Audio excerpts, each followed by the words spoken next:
Hello everyone, welcome back to our channel एजडल reviews.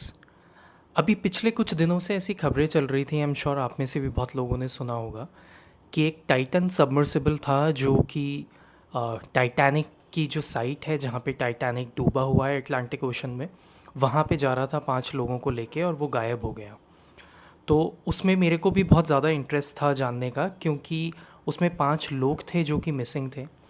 Finally वो explode हो गया और उसमें जो 5 लोग थे उनकी जान चली गई, उनमें से कोई भी नहीं बचा। तो मैंने क्या किया, मैंने बहुत ज़्यादा सर्च किया, ढूंढा उस कंपनी के बारे में, ओशन गेट जिसने वो सबमरीन बनाई थी, और एक बहुत शॉर्ट वीडियो बनाया है जिसमें खाली मेरा ऑडियो है और थोड़ा सा आप रिलेट कर सकें इसलिए थोड़ा वीडियो भी है। तो आइए अब मैं आप लोगों को दिखाता हूँ कि वो क्या था, टाइटन सबमरीन के साथ क्या हुआ, टाइटैनिक के पास कितने लोग जा रहे थे, वो कौन 5 लोग थे। तो आइए चलिए अब चल के देखते हैं। तो ओशन गेट की जो टाइटन सबमरीन है उसने अपनी जर्नी स्टार्ट करी थी सेंट जॉन पोर्ट कनाडा से। इसको यहाँ से एग्जैक्टली जहाँ जाना था वो था 700 किलोमीटर दूर अटलांटिक ओशन में, और एग्जैक्टली ये वही पॉइंट था जहाँ पे टाइटैनिक का जहाज़ डूबा हुआ था नीचे। प्लान के अकॉर्डिंग संडे को 18 जून को टाइटन को लॉन्च होना था सुबह 8 बजे। और मैं आप लोगों को ये भी बता दूं कि लॉन्च से पहले कुछ टेक्निकल इश्यूज रेज़ किए गए थे, लेकिन वो टेक्निकल इश्यूज रेज़ होने के बावजूद ये प्लान कंटिन्यू किया गया 5 लोगों की जान को रिस्क में डालते हुए, जिसका रीज़न किसी को नहीं पता क्यों। इस जर्नी पे टोटल 5 लोग जाने वाले थे या गए थे, जिनमें पहले थे एक्शन एविएशन के फाउंडर हार्नेश हार्डिंग। ये जेफ बीजोस के साथ स्पेस में भी जा चुके हैं। दूसरे पैसेंजर थे स्टॉकटन रश, जो कि सीईओ हैं ओशन गेट कंपनी के, जिसकी ये सबमरीन थी। ये कंपनी यूएस में सबमरीन्स प्रोवाइड करती है ओशन टूरिज्म के लिए। तीसरे इंसान जो इस पे गए थे वो थे पॉल हेनरी, जो 77 ईयर्स के हैं और इन्होंने पहले कई बार टाइटैनिक के पास जाके विजिट किया हुआ है। ये एक रिसर्चर हैं और एक्सपर्ट हैं।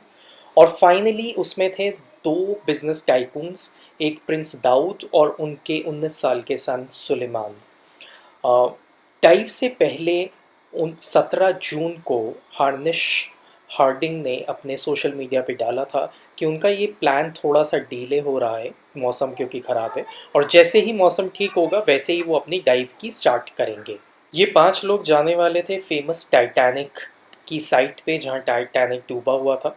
1912 में डूबने के बाद से बहुत सारे रेस्क्यू ऑपरेशंस चलाए गए थे, बट अटलांटिक ओशन की वेदर कंडीशंस इतनी हार्श है कि कोई भी सक्सेसफुल नहीं रहा था। फाइनली 1985 में जाके ओशन बेड पे टाइटैनिक लोगों को मिला गया था, और तब से ही इसके बारे में बहुत सारे लोगों के क्वेश्चंस आने शुरू हो गए थे। उसके बाद हज़ारों ऐसे एक्सपीडिशंस चलाए गए जिसमें बहुत सारे रिसर्चर्स गए थे सी बेड पे। और फाइनली फिर Canadian film maker James Cameron इस टाइटैनिक की साइट पे गए काफ़ी बार 1995 में, और फिर 1997 में उन्होंने उस सदी की सबसे फेमस मूवी जो कि थी टाइटैनिक वो रिलीज़ करी। मूवी की सफलता के बाद लाखों लोग टाइटैनिक को देखने जाने की तमन्ना रखने लग गए, और उसके बाद ये सिर्फ रिसर्चर्स तक लिमिटेड ना रह के एक तरह का टूरिज़्म भी बन गया। और सबसे बड़ी प्रॉब्लम ये थी कि टाइटैनिक तक जाना स्पेस तक जाने से भी ज़्यादा मुश्किल होता है, क्योंकि पानी के प्रेशर को झेलना सबसे ज़्यादा मुश्किल काम होता है। टाइटैनिक शिप सी में करीब 4000 मीटर नीचे था, और वहाँ पे इतना ज़्यादा पानी का प्रेशर होता है कि वो स्पेस पे जाने से भी ज़्यादा मुश्किल होता है। अगर आप इस हाइट को इमेजिन करना चाहेंगे तो ये ऑलमोस्ट 5 बुर्ज खलीफा जितनी गहरी है।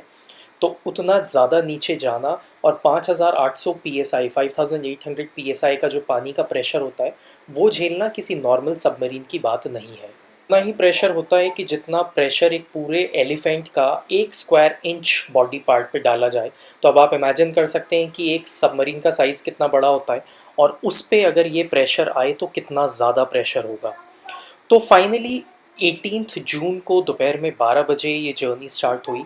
नॉर्मली 2 घंटे लगते हैं ऊपर सी से नीचे तक टाइटैनिक तक जाने में, लेकिन 1 घंटा 45 मिनट बाद 1 आवर 45 मिनट बाद जो कैरियर शिप थी पोलर प्रिंस, उससे टाइटन का कनेक्शन ख़त्म हो गया।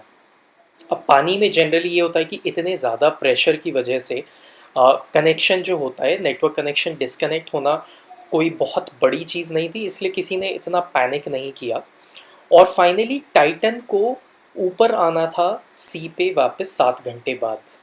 तो हम ये समझ सकते हैं कि 1 आवर 45 मिनट के बाद कनेक्शन गया, तो ऑलमोस्ट टाइटन पहुंच चुका होगा टाइटैनिक के पास, और वहाँ पे उसका कनेक्शन लूज़ हो गया था।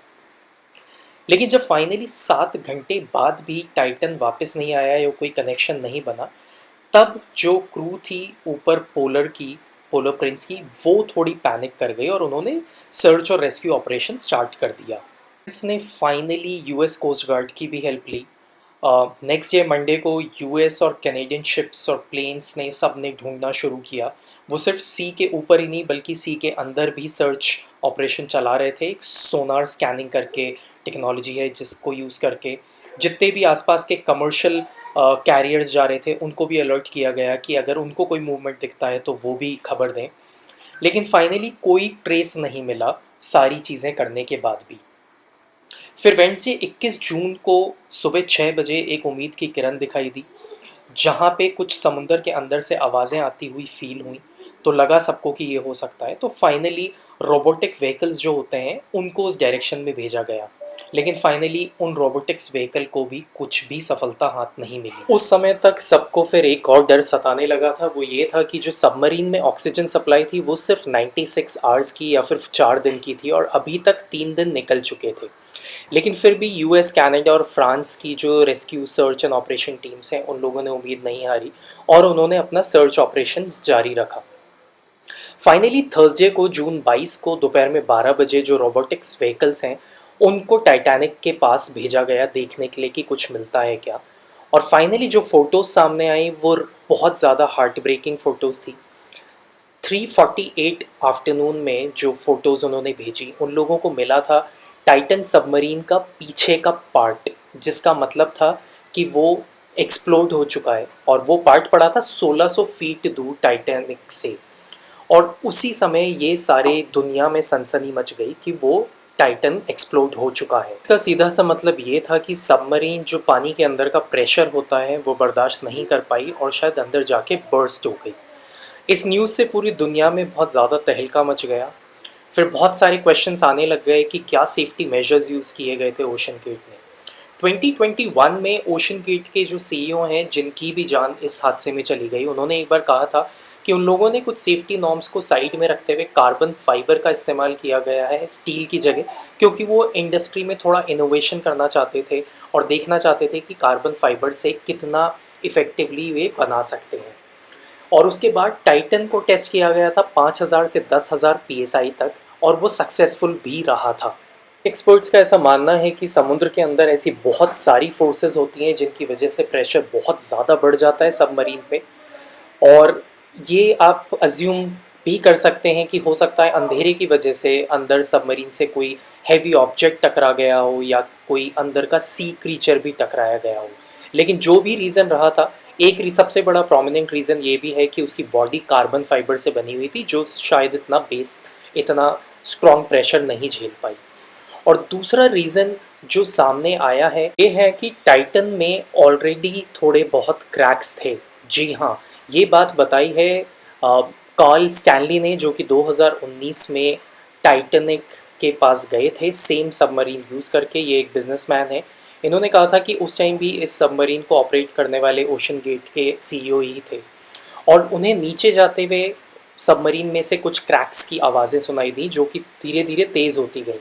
लेकिन उन्होंने इस पर ज़्यादा ध्यान नहीं दिया क्योंकि खुद सीईओ उस कंपनी के उस सबमरीन को हैंडल कर रहे थे, तो उनको उन सीईओ पे ज़्यादा ट्रस्ट था किसी और चीज़ पे ट्रस्ट करने की जगह। भी बोला कि शायद वो वार्निंग थी कि टाइटन की बॉडी इतना प्रेशर हैंडल नहीं कर सकती है। और फाइनली वही हुआ। फाइनली ओशन में नीचे जाके टाइटन एक्सप्लोड हो गया। 2018 में ओशन गेट के ही एक एग्जीक्यूटिव ने भी ये रेज़ किया था कि कार्बन फाइबर बॉडी इतनी स्ट्रॉन्ग नहीं है और वो इतना प्रेशर नहीं ले सकती है, और वो फाइनली एक्सप्लोड होने के कुछ ही मिली सेकेंड पहले पता चलेगा। लेकिन किसी ने उस बात पे ध्यान नहीं दिया, और हम सिर्फ ये अनुमान लगा सकते हैं कि वो किस प्रेशर पे एक्सप्लोड हुई होगी, और उसको एक्सप्लोड होने में सिर्फ और सिर्फ 0.3 सेकेंड्स का समय लगा होगा। तो ये थी आज की स्टोरी टाइटन सबमरीन के बारे में। जो सारी इन्फॉर्मेशन मैंने ऑनलाइन गैदर की है उसके through. Thank you so much for watching. Bye bye.